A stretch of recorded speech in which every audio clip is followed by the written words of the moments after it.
my favorite game of the weekend. I loved watching this game. Nebraska takes it to Jerome Tang and the Wildcats at Kansas State, 62-46. You heard us mention it earlier. Rienk, Mast, and Juwan just absolutely went off on the boards combined for 30 rebounds. The dudes were absolutely insane, crazy. I have a question I want to ask later, but I'm going to give you guys the floor to talk about the game first. Dakota, what were some of your thoughts on this game? Very impressed with Nebraska in this one. It was kind of touch and go there for a little bit. I mean, they're down 3 going into the half, but then they absolutely sat on Kansas State. And I think a little bit had to do with Kansas State not being able to knock down some pretty good looks. And Nebraska was definitely doing a good job of knocking down those tougher shots.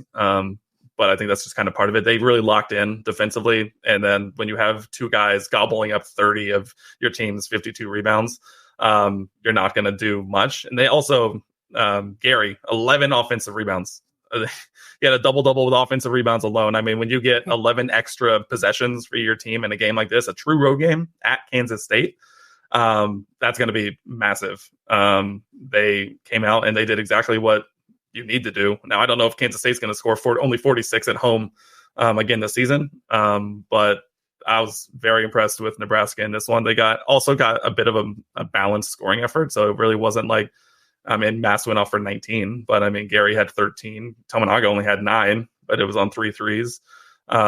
Williams with 10. It was a very balanced effort, and I'm very impressed with Nebraska because I think the thing with Nebraska, especially these last couple of years, is that they'll have these softer non-conference schedules where they'll lose their big games, and then you kind of shrug and go, okay, well, they lost against Creighton at Creighton, or even though they won there.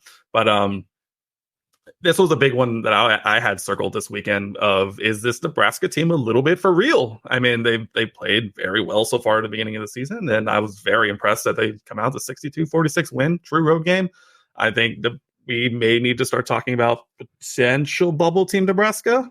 Not confident to say that as of right now, but I mean, beating Michigan State at home, getting that win before apparently Michigan State decided they wanted to try again, that win could potentially go a long way.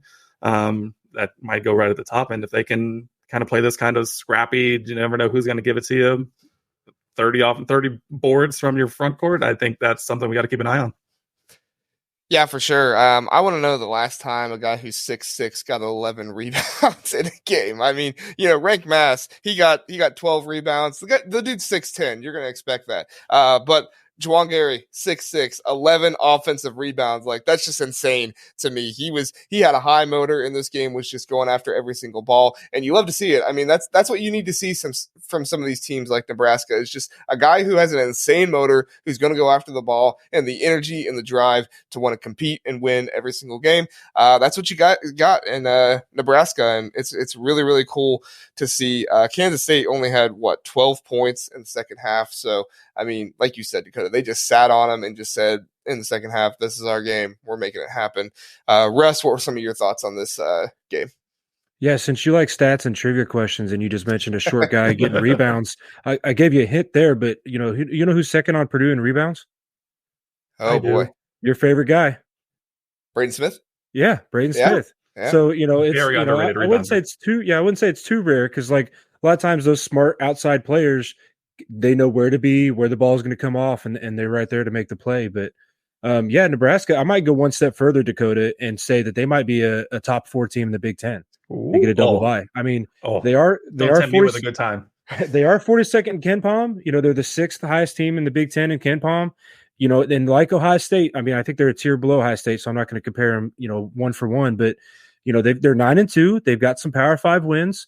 They're a balanced team. Is it just that between them and Ohio State, the guy you thought was going to lead them didn't lead them? Now it's the Rienk, Mast and Juwan show instead of Tominaga leading the way. It's not Thornton leading the way. It's Roddy Gay. Like, is that what it kind of comes down to? Because they're a very solid ball club, and I'd go, like I said, further to say that they're in the tournament and might be a top 4 Big Ten team.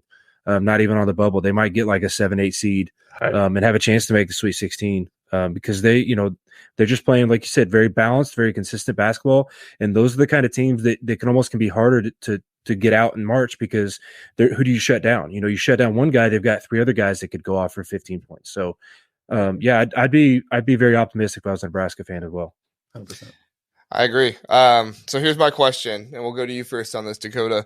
Keisei Tominaga is obviously, the face of this Nebraska team, who's everybody wants to talk about, and I'm not trying to disparage him at all because he had a good game, and he's obviously a very energetic part of this team. But 9 points. That was the fourth most points on the starting lineup. 3 of 11 shooting. We already covered that with Kalel Ware, and we thought that wasn't the best. 3 of 9 from behind the arc. Rienk Mast had 19. Juwan Gary had 13. Brice Williams almost had a double-double himself. We didn't even mention that. 10 and 9.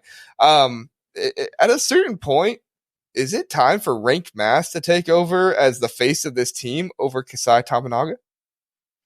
Potentially. I mean, I think the biggest thing that Tominaga has going for him, which is exactly the reason that I fell in love with him, is that I'm always going to love a kid who is just so obvious. He loves playing ball. Yes. You see every time he hits a big three that it's just the greatest thing to him. He looks like he's having so much fun every time he's out there.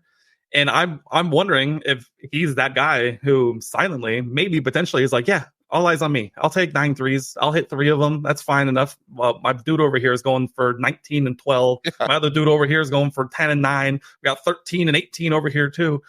But all eyes on him. I mean, he goes 3 for 11. But I think that just means that eyes are on him. I mean, their defenses are focusing on him. And then you got Rienk Mast over here. You got Gary over here. You got Williams over here. I think for him, if you're Nebraska, I hope you keep hoping that he's the face. And every once in a while, he's going to have that game where instead of 3 for 9, he's 6 for 9. And it's going to look like the best thing ever. And so you almost wonder, it's just like, yeah, eyes right here is your guys over here putting in work. So keep looking at me while Rienk Mast just destroys you on the boards, and exactly. Juwan Gary is Energizer Bunny. He gets everything. So, Russ, you have any thoughts on that with Keisei Tominaga, face of the team? Yeah, I wouldn't say he's the face of the team anymore. Yeah, I wouldn't necessarily say Rienk Mast is the face of the team. I just think they're a balanced team. So, maybe it's just the team photo is the face of the team. The difference between Tominaga and somebody like Boo Buie is he's got a crew that can pick him up when he's not hitting, and he's not going to shoot 23 pointers if he's 3 for 9 is still 33%. It's not terrible. You're not going 1 for 15. Ohio State, but no, I mean Thanks. But no, I think it's a balanced attack. It's a balanced team. I don't think there's one guy that's the face of the program anymore. But like Dakota said, he is very, very fun to watch play basketball. Though, like you can't be upset watching him play. And at a certain point, we have to give Fred Hoiberg his flowers. I mean, this was a guy that I thought had a very likely chance of being fired last year. I felt like he kind of saved his job. I don't know what his buyout was. I didn't check that. That's stuff other people check. But I did feel like at the end of the season, I was like, man, if this guy doesn't turn around, it very possibly could be fired. And he did turn around. They won like 6 of their last 7 at the end of the year last year, so that helped him. But Fred Hoiberg, he could be putting on his Chris Collins effort this season and having Nebraska be a top 4, maybe 3-2 team in the Big Ten. That's obviously reaching huge heights, but I mean, we saw Northwestern do it last year, so it's possible.